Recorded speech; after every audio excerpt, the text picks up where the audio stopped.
Goed, ons moet nou vanmiddag weer begin met ons katkesasie hier na die vakansie en die eksamens en dan gaan ons behoorlik ook het so 'n bietjie katkesasie hier, dan moet ons nou weer stop. Maar dis okay, ons is heeltemal ver genoeg gekom hierdie jaar met ons katkesasie. Nou ons moet vandag by Sondag 20 aangaan, hè. Okay. Kom ons bid eers en kyk, dink ons net bietjie hoe moet ons nou vandag aanpak. Kom ons bid eers. Ons Vader in die hemel, baie dankie dat ons vanmiddag weer hier saam kan wees, dat ons weer net meer kan leer oor U en wie U is en ons as disippels se geloof in U en wat dit inhou. En Here, ek wil bid dat U ons regtig ook sal verdiep in ons verhouding met U. Baie dankie dat ons so na U toe kan kom. Amen. Goed. Nou, ons moet nou vanmiddag by Sondag 20 aangaan, hè.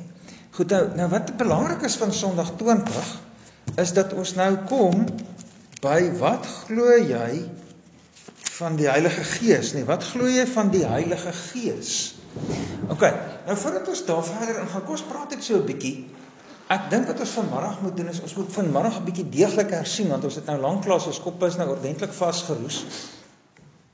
So ek dink ons het so 'n bietjie hersien vanmiddag, tot by Sondag 20, en dan maak ons volgende keer klaar met Sondag 20. En dan dink ek, gaan ons redelik aan die einde van, dan dink ek moet ons halteroep vir hierdie jaar.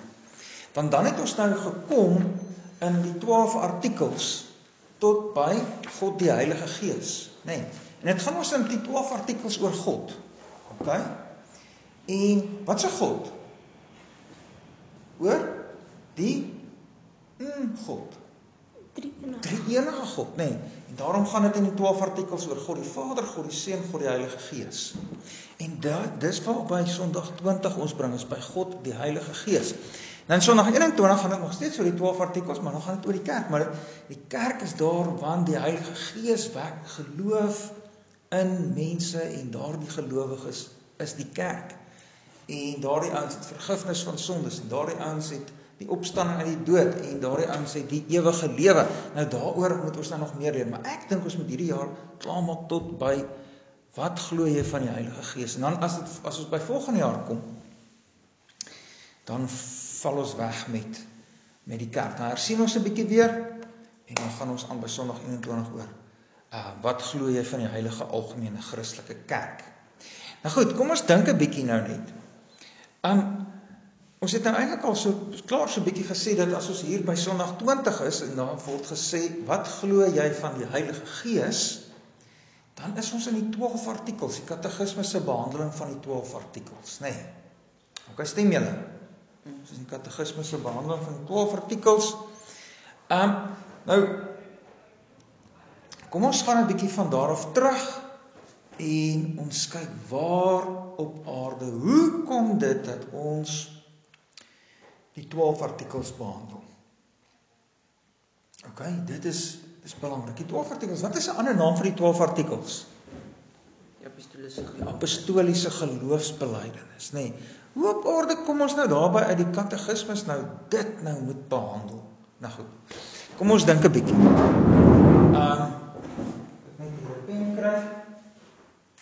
Katekismus begin by Sondag 1. Nee? Vraag en antwoord 1. En die vraag sê, wat is jou enigste troos in lewe en sterwe? Nou as die katekismus praat van troos, wat is waarom het mens troos nodig? Net sommer so vinnig, kom, katekismus begin by troos. As jy troos nodig het, dan is jy op die oomblik bedroewig, nee, hartseer, okay? En waarom is daar hartseer en droefheid in die wêreld? Oor al ons sonde. Daar is sonde in die wêreld en as gevolg van die sonde is daar die oordeel van God dood. Daar is op pad dood lyding. Daar is krisis in die wêreld is nie soos dit moet wees nie, en daarom is daar droefheid, daarom is daar hartseer, daarom is daar krisis, okay?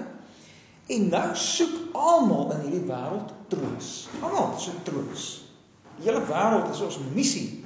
Die mens se missie is om troos te kry, okay? En ons het allerlei planne om troos te kry.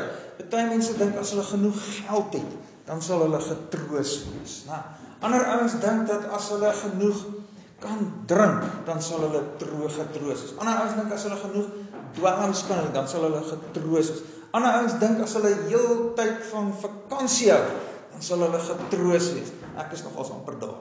As ek op vakansie hou die hele tyd, sal ek getroos wees. Maar dit doen dit tog net nie. Okay. So nou kom die katekismus en die katekismus sê, maar wat is jou enigste troos? Wat is dit? Dat ons in Jesus behoort. Dat ons nie meer aan onsself nie, maar aan Jesus behoort. Okay?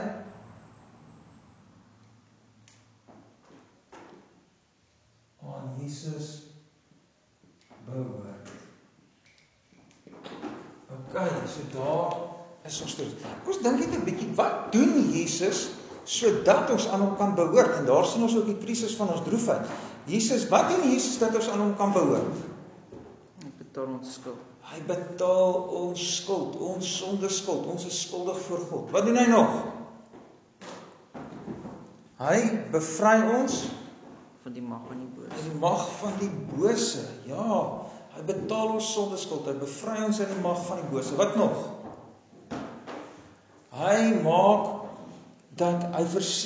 my 'n kind van God, nee.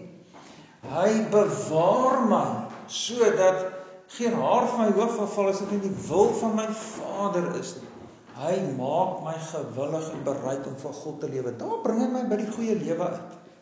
Nou, daai om vir God te lewe, dis ons krisis, dis die krisis van die sondeval ons. Nou wil ek in die sondeval leef myself, en daar begin al die droefheid en al die hartseer.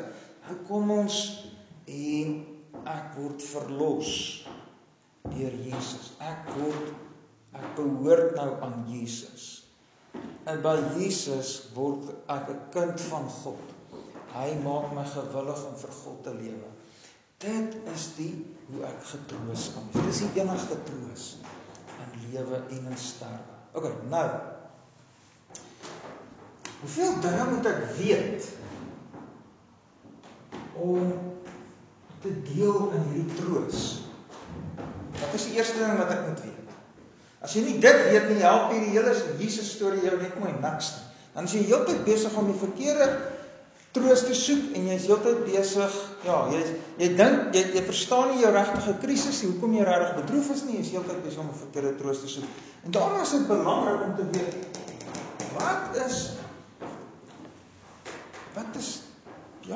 wat is die eerste ding wat ons moet weet? Groot ons sonde nie. Groot daar is ons krisis nie. Groot is ons sonde, ons moet kennis hê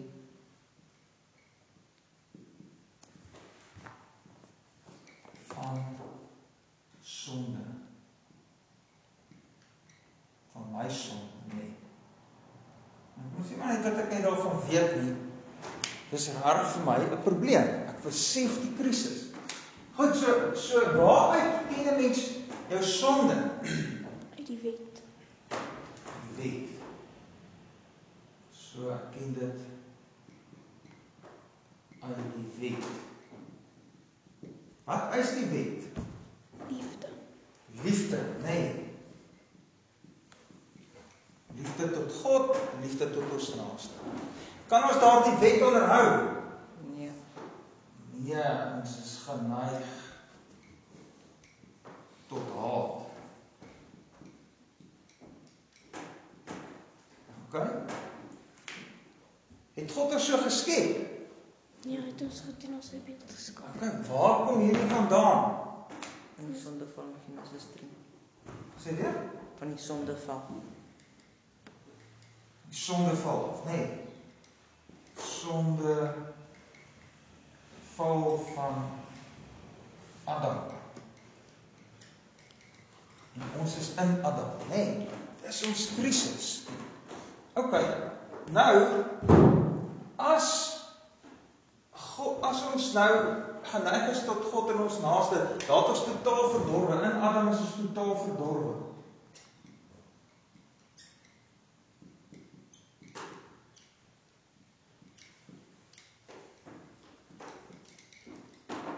Okay?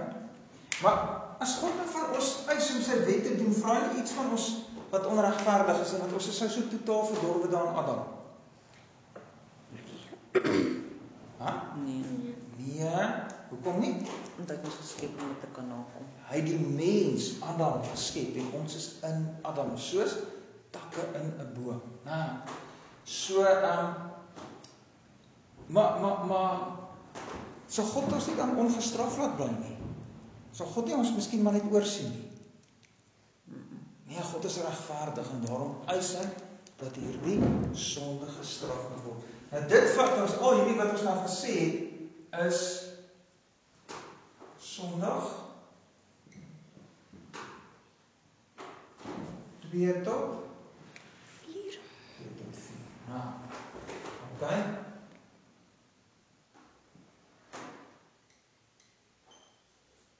Dan kom ons nou by die tweede ding. Wat is die tweede ding wat ons moet weet? Want as ons nou net hierdie weet, dan is ons daarom nou regtig miserabel oor.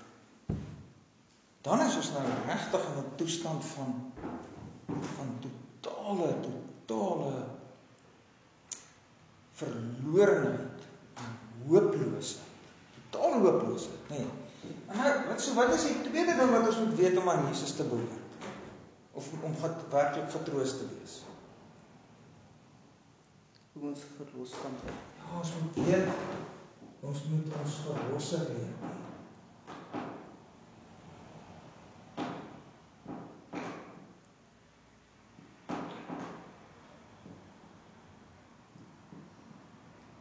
Ons moet weet, wie is die verlosser?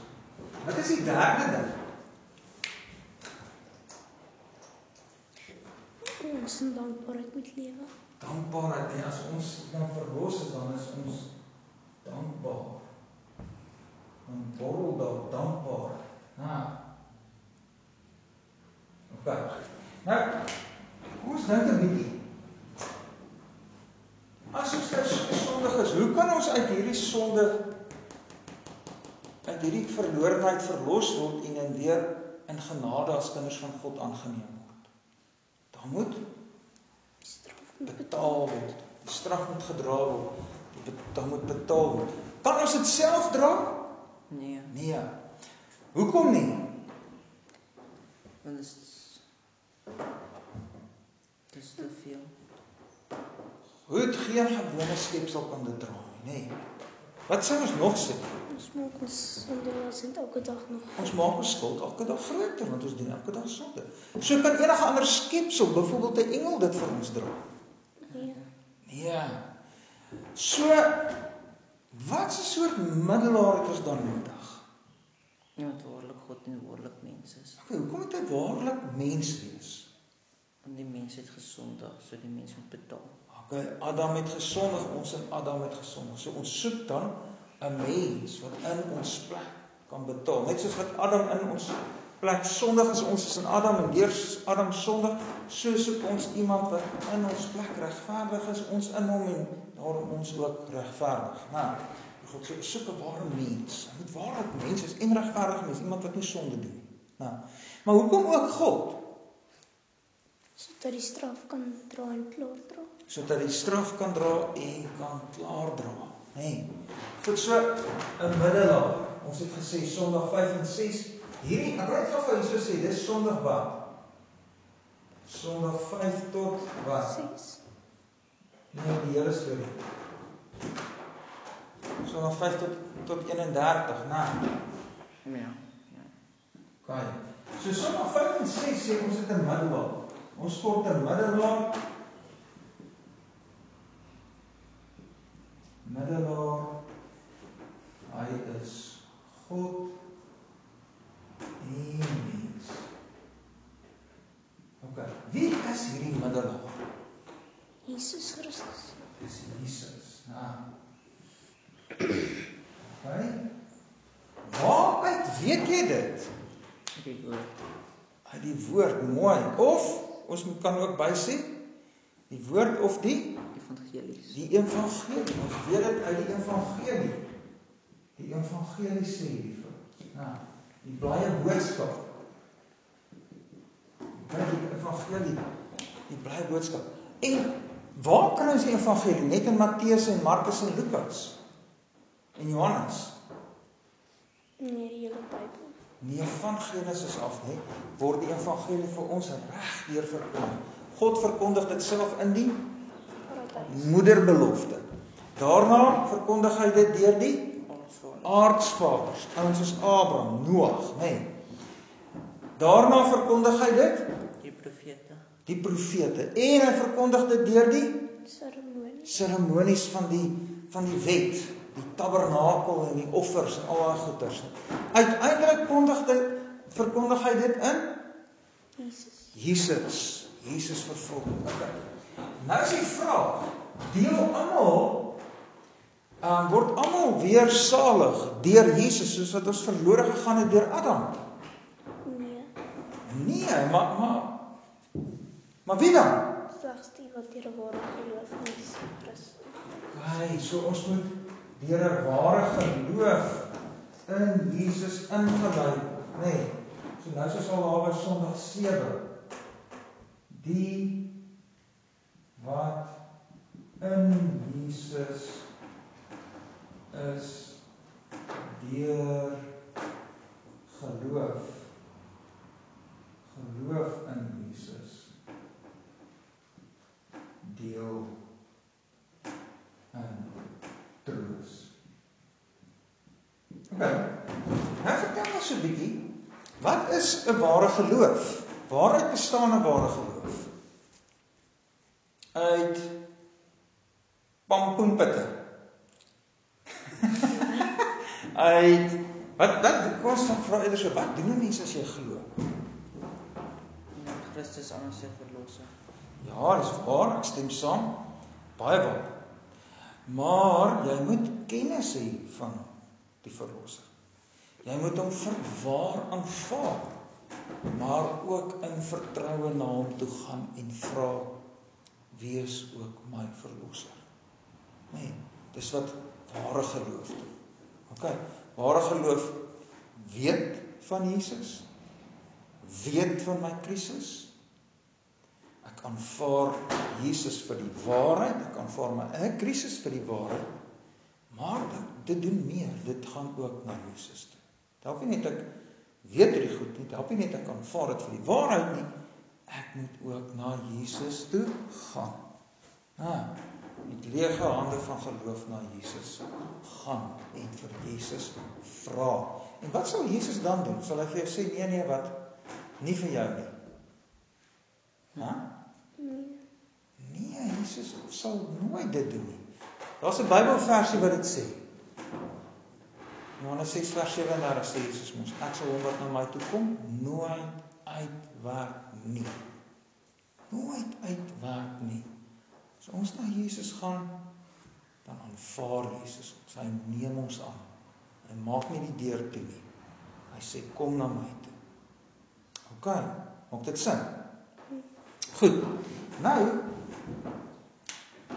is die vraag, wat moet 'n Christen glo? Wat moet 'n Christen glo? Moes skryf dit 'n bietjie nou hier, so by die geloof. Wat moet, Jesus nou so gevra in 22, Christen glo. Wat moet 'n Christen glo? In die evangelie beloftes saam wat saamgevat is in die 12 artikels. En die beloftes van die evangelie wat saamgevat is in die 12 artikels. Ek hou daarvan.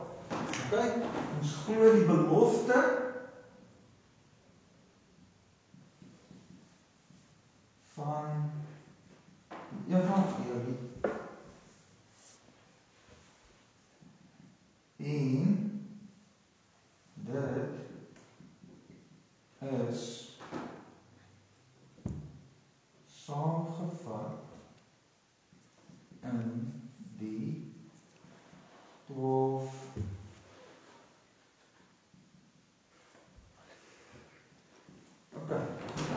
Nou, die ding wat ek nou wil vra is hierdie. Wat beloof God in die evangelie? Wat is die groot belofte van die evangelie? Homself. Waar kry ons dit? Waar praat God daaroor? Genesis 17. Nee, Genesis 17. Daar praat die Here met Abraham en hy sê vir hom, ek sal vir jou 'n God wees. Dis ons groot krisis, né? In die sonde van die val van die paradys draai die mens sy rug op God, hy loop weg van God. Hy gaan saam met Satan. Hy word 'n slaaf van Satan. Hy word 'n slaaf van sonde. Hy staan onder die oordeel van God. In die evangelie sê God, ek sal weer jou God word en ek gaan alles doen wat nodig is sodat jy my kind kan wees. Ok, so dis die evangelie. God beloof homself in die evangelie. Nou, God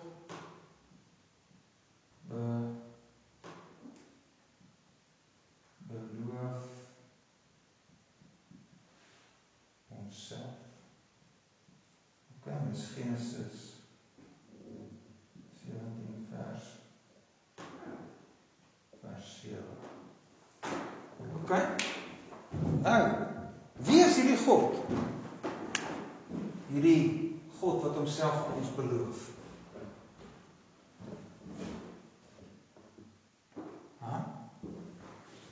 Dit is die Drie-enige God, ja. God die Vader, God die Seun, God die Heilige Gees. En dis hoekom die 12 artikels ook in daardie 3 dele verdeel word. Ok, so hierdie God, ons skryf dit nou so 'n bietjie. Hierdie God is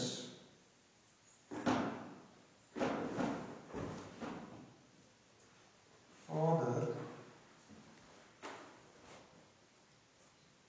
Seun en Gees, nee. Ok? Nou, begin die 12 artikels. So tot hierso is dan tot by Sondag 7, Sondag 8. Nou, kom ons by God die Vader. En dit sê, wat glo jy as jy glo dat God die Vader, die almagtige, die skepper van die hemel en die aarde is? Waaroor gaan dit nou weer? Wat glo jy as jy sê, ek glo in God die Vader, die skepper van die hemel, almagtige skepper van die hemel en die aarde? Die almagtige skepper van die hemel en aarde my Vader is. Daar's hy. Vader is almagtig en hy is deur die Seun my Vader. Nou, kom ons maak toepassings. As hy jou Vader is, as hierdie almagtige God, die ewige Vader van ons Here Jesus, ook my Vader is deur Jesus, watter voordeel het dit vir jou? Watter toepassing is daar? Op hom vertrou ek. Dat hy vir my sal versorg, want ek is nou sy kind. Ok? Hy sal my versorg.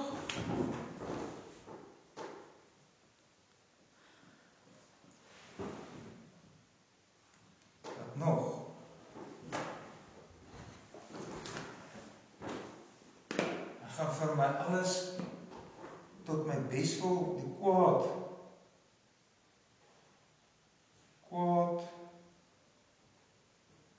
wat onder sy beheer is, verander hy tot my bes wil.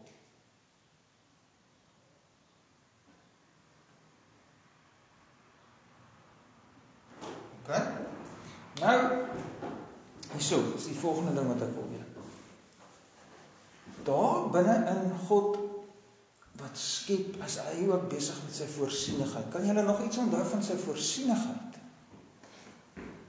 God se voorsienigheid. Hy regeer ons uit 'n vaderland. Dis 'n vaderland waarmee hy alles regeer. Is daar iets as God alles regeer deur sy voorsienigheid? Is daar iets soos toevalligheid? Nee, hy regeer alles deur sy voorsienigheid. Hy onderhou alles deur sy voorsienigheid. En dis 'n vaderhand. Dis nie 'n tirannehand nie. Dis ook nie 'n noodlothand nie. Dis 'n vaderhand. Hy is lief as hy alles doen. Nee. So watter toepassing is daar weer eens uit God se voorsienigheid? Dat ons in voorspoed En teëspoed. Voorspoed is ons dankbaar en teëspoed is ons geduldig en vir die toekoms het ons vaste vertroue dat niks ons van sy liefde kan skei nie. Nou, okay, so dit het ons geleer van die Vader. Nou gaan ons na God die Seun toe. En in die 12 artikels as ons na God die Seun toe gaan, soos ek glo, God die Vader, die Almagtige, die Skepper van hemel en aarde en in Jesus Christus, sy enige gebore Seun. Wat beteken Jesus? Verlosser. Jesus, verlosser. Waarvan verlos hy ons? Van die sondeskuld. Sondeskuld. En? Die sonde. Sonde mag. Mag van die sonde, die skuld van die sonde. En? Sondegevolge. Gevolge van die sonde. Kom ons kyk 'n bietjie gou-gou. Skuld van die sonde. Ek is skuldig want ek het sonde gedoen. Mag van die sonde. Sonde heers oor my. Dis ook my totale verdorwenheid. Nee, ek wil sonde doen. Dis die krisis. Ek is in die mag van sonde wat maak dat ek sonde wil doen. Nee, en dan die gevolge van die sonde. Waaroor gaan dit nou weer? Soos die loon. Ek dink uiteindelik dit is soos dat ek ook verlos word uit dood. Uit fisiese liggaamlike dood. Ons sal opstaan, die hele aarde gaan herskep word, ek gaan herskep word. Die gevolge van sonde is heeltemal verdwyn. OK. Goed, so dis Jesus. En as hy Christus is, wat beteken Christus? Gesalfde. Gesalfde.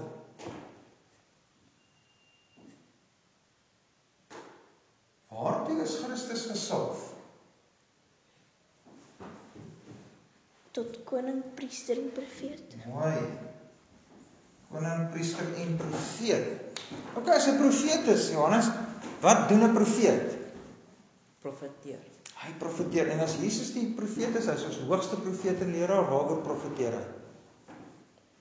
Oor homself. Hy sê ek is die priester koning. OK. Ek is die priester koning. As hy priester is, wat doen hy? Hy offer homself. Hy offer homself. Hy is die een wat in ons plek die toorn van God dra. OK, die skuld betaal. Goed. En as hy koning is, En regeer hy oor ons. dan regeer hy deur sy gees en woord oor ons, nee. Hy koop ons as priester, hy bring ons in die koninkryk as koning en hy regeer nou oor ons en hy bewaar ons, nee. OK. Dan is hy Jesus Christus, enige gebore seun van God. Wat beteken dit as hy enige gebore seun is? Beteken hy is die Hy is van ewigheid uit God gebore. Hy is van ewigheid af uit God gebore. Van ewigheid af uit God gebore. As daar 'n ewige Vader is en hy het 'n ewige Seun, dan is hy enig gebore. Dit beteken hy is van ewigheid af gebore uit sy Vader. Hy is die unieke natuurlike Seun van God. Van ewigheid af uit die Vader gebore. OK. Dis wat dit beteken. Maar en as ons dan kinders van God is, wat is die verskil? ons is aangeneem. Ons is nie natuurlike kinders nie, ons is aangeneemde kinders van God. OK. En as hy Here is, hy is ook Here.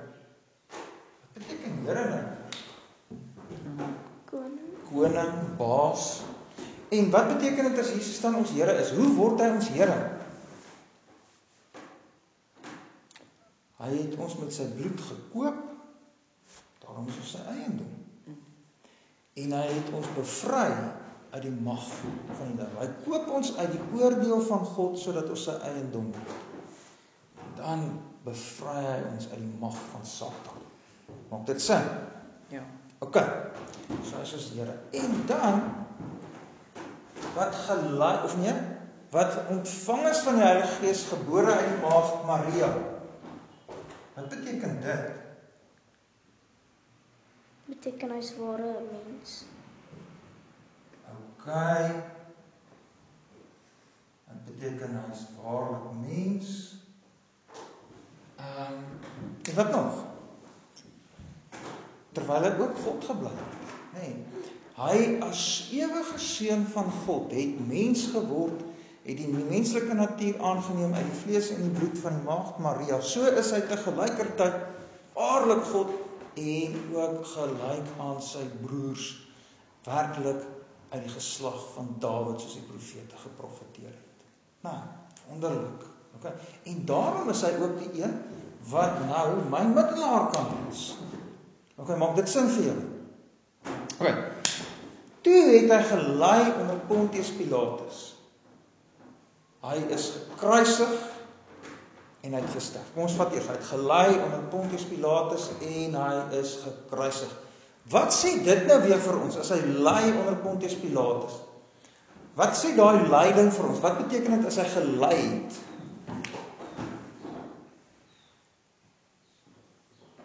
Wat beteken as hy gelei het? En die oordeel was op hom.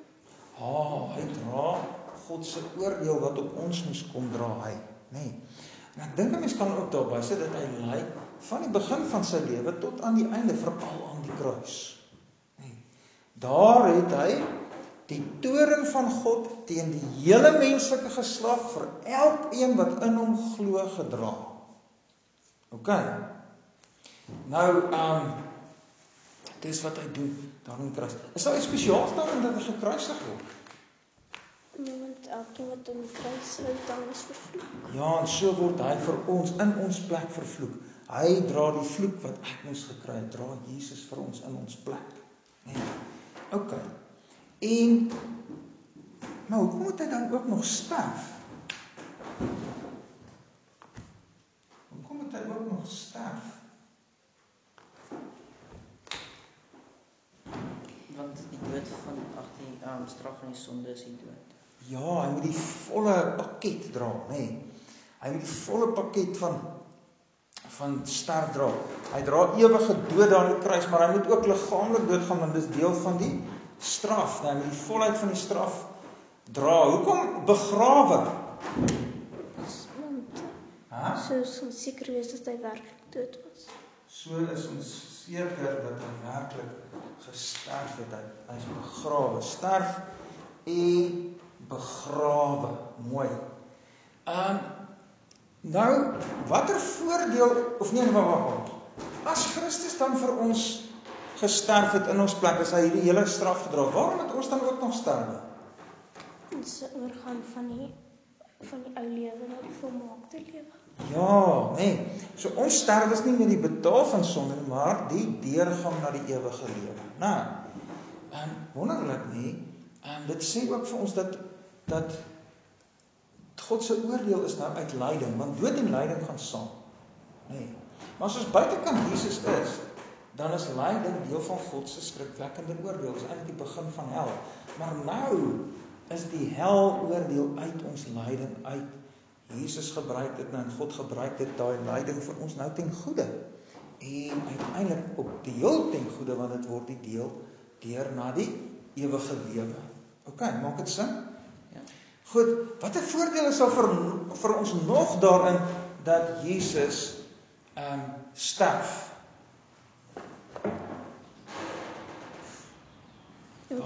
Daar's ons nou nogal so 'n moeilike gedeeltes wat uit Romeine 6 uitkom.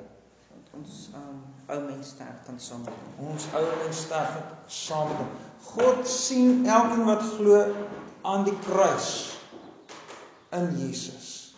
En as Jesus sterf, dan sterf die ou mens. En wanneer ek in my lewe begin glo, dan doen die Here dit. Hy laat my doodgaan vir die ou mens. Nee, ons het op daai prentjie geteken dat ons lewe hier in die mag van die sonde, die ou mens leef sê so ou mens mag van sonde saam. Dis waar ons leef, né? En nou is hier die kruis. Okay? En as Jesus doodgaan, dan gaan ons hier saam dood. Nee. En dan is ons dood vir die mag van die sonde. Ons is nie meer in die mag van die sonde. Mag van die sonde het 'n invloed op ons, daar's 'n stryd teen ons, maar ons is nie meer onder die mag van die sonde nie. Ons het saam met Christus daarvan gesterf, sodat ons nie meer in die mag van sonde is nie. En nou, saam met Christus, kan leef in die koninkryk van God.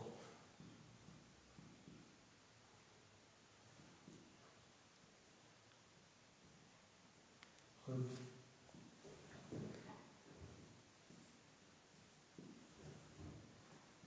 Okay, nuwe lewe kan leef in die koninkryk van God. Okay. Goed, so dis wat ons daar gesien het. So dis Sondag 16. Dan staan daar dat hy neergedaal het na die hel. Wat beteken daai neergedaal het na die hel? Dis nou hier na die begrawe.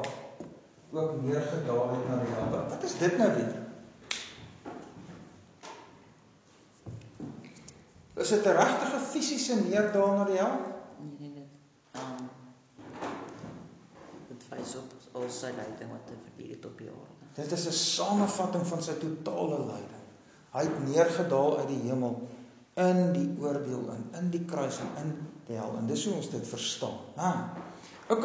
Nou, wat nou belangrik is, Sondag 17, en hy het ook opgestaan op die derde dag, wat op die derde dag opgestaan het. Watter troos is daar vir ons in die opstanding? Hy het nou die sonde vir ons betaal en dat ons ook saam met hom kan opstaan. Ja, daar's hy, die sonde is klaar betaal. As hy opstaan, dan sien ons, maar hy is dood met my sonde op hom. Hy het die straf gedra, die straf is dood. Dan staan hy op, so die straf is klaar gedra. Die straf is weg. Ons is nou nie meer skuldig nie. Ons is nou regverdig voor God, wonderlik. En dan sy opstanding word ook ons nuwe lewe, ons wedergeboorte, ons nuwe mens wat opstaan hier om nou in die koninkryk van God te leef. Okay, die sonde mag werk nog op ons en vang ons aan, maar ons is nie meer in die mag van die sonde nie. Ons is nou in die koninkryk van God, op pad na die volheid daarvan. Okay, maar dit is wonderlik. En daar's 'n derde ding ook, wat Christus se opstanding vir ons se troos is. Die skuld is betaal. Ons kan as nuwe mense begin lewe. Dis sy opstanding is ook die grond van ons wedergeboorte. En die derde ding, dis 'n waarborg vir ons eie fisiese opstanding uit die dood. Ja. En dan Sondag 18, en hy het opgevaar in die hemel. Nee, hy het opgevaar in die hemel. Nou is die vraag, as Jesus opvaar in die hemel, wat verstaan jy daaronder? Dat hy voor die oë van sy disippels in die hemel opgevaar het. Nou sit hy daar vir ons in die hemel ten goeie. Okay, hy is daar ten goeie. Jy sê, so tussenin vraag hy, voor hy ten goeie behandel word. As hy nou opgevaar het in die hemel, is hy dan nie meer by ons soos wat hy beloof het nie? Nee, hy is nog by ons. Hoe is hy by ons? Deur sy gees. Nie in sy liggaamlike mens wees nie. Hoekom is dit verkeerd as ons sê dat hy ook in sy liggaamlike mens wees by ons is? Hoekom sou dit verkeerd wees? Maar dan sy nie meer waar. Dan sy nie 'n ware mens nie, skitterend. Want 'n ware mens kan nie oral wees nie. Okay, 'n ware mens is ruimtelik en daarom is hy as mens in die hemel begin. Dis so wonderlik, nie? Want ons moes uit die hemel, daar waar hemel en aarde by die paradys, moes Adam weg. En ons is in Adam en ons is daar weg. Nou gaan Jesus terug in die hemel in, en daar op die nuwe hemel en aarde gaan daar die hemel weer daar is. Jesus gaan daar terug, hy is die laaste Adam en ons is in Adam en daarom gaan ons eintlik al saam met Jesus terug. En is sy daar wees ook vir ons die waarborg dat ons uiteindelik daar gaan wees. Ok, want ons is in Christus. Net soos ons in Adam uit die tuin is, so gaan ons in Christus terug tuin toe. Maak dit sin? Ok, nou, iets belangriks. Wat doen Jesus nou daar in die hemel vir ons? Hy is 'n voorspraak vir ons. Hy is vir ons 'n voorspraak. Ek dink dis die belangrikheid. Hy tree vir ons nou daarin, terwyl hy kragtig besig is om sy koninkryk te laat kom. Nee. So ons glo hy het opgevaar in die hemel, van waar hy sal kom om die lewendes. Nee, hy sit aan die regterhand van God. Wat beteken dit om wees aan die regterhand van God sit? Dis al by Sondag 19. Omdat Hy regeer nou na. En sy regering is dat hy sy koninkryk laat kom en hy versorg ons en hy gee vir ons sy gawes. Ons het daaroor 'n bietjie gepraat. Ja, hy gee deel sy gawes aan ons mee en so kan ons nou hierdie volk van hom wees wat besig is om op weg te wees na die volheid van die koninkryk. Ok, en dan, hoe word jy getroos? Deur die artikel wat sê van waar hy sal kom om te oordeel die lewendes en die dooies. Hoe word jy daardeur getroos? Hy sal kom en die mense wat sy vyande en ons vyande straf. Mooi. Hy sal ons vyande en ons kan ook nou met gespanne afwagting hierdie regter uit die hemel verwag. Wat tevore klaar my straf gedra, daar hoef ons nie meer bang te wees nie. Toe hy daar opgestaan het, sê, die straf is klaar gedra. Gaan die straf nou ewe skielik weer terugkom as Jesus op die wolke verskyn? Nee, dit is dan klaar gedra. En daarom is dit vir ons 'n troos. Dis vir ons 'n troos. Ok, nou, dis tot waar ons laas gekom het. Nou, in vandag se werk dan Sondag 20, wat glo jy van die Heilige Gees? Nou, ek dink wat ons moet doen is, volgende keer, dan vaar ons nou hier weg, en dan doen ons hierdie, wat glo ons van die Heilige Gees? Maak dit sin? Ek dink is goed dat ons vandag bietjie hierdie goeders mooi hersien, het ons weer net lekker net bykom met wat ons gedoen het sover hierdie jaar, en dit lyk daarom vir my asof julle ietsie onthou van dit, so dis baie goed. En dan gaan ons nou volgende keer aan met wat glo jy van die Heilige Gees? Nee? Ten eerste is hy saam met die Vader en die Seun waarin ewige God, dit gaan ons na kyk, uit die Bybel uit moet ons dit agterkom. Ten tweede is hy ook aan my gegee, sodat hy my deur 'n ware geloof aan Christus en al sy weldade deel laat kry. Daar is vrek belangrik. Okay, so ek sal daarna kyk volgende keer. Okay, so kom ons bid. Onse Vader in die hemel, baie dankie dat ons nou weer in die woord kon wees. Dankie dat ons al hierdie werk kan begin onthou, Here, en ons bid nou baie ernstig dat dit nie maar net onthou sal wees nie. Maar dat ons regtig hierdie goed sal aanneem. Dat ons Jesus wat ons hier leer ken en U wat ons leer ken, sal wil lief hê, sal begeer, na U toe sal kom, U sal soek. Dankie dat U Uself laat vind deur ons. Dankie dat U die een is wat ons kom ontmoet en Uself vir ons openbaar. Gee vir ons oë van die geloof om dit te sien en U te begeer. Amen.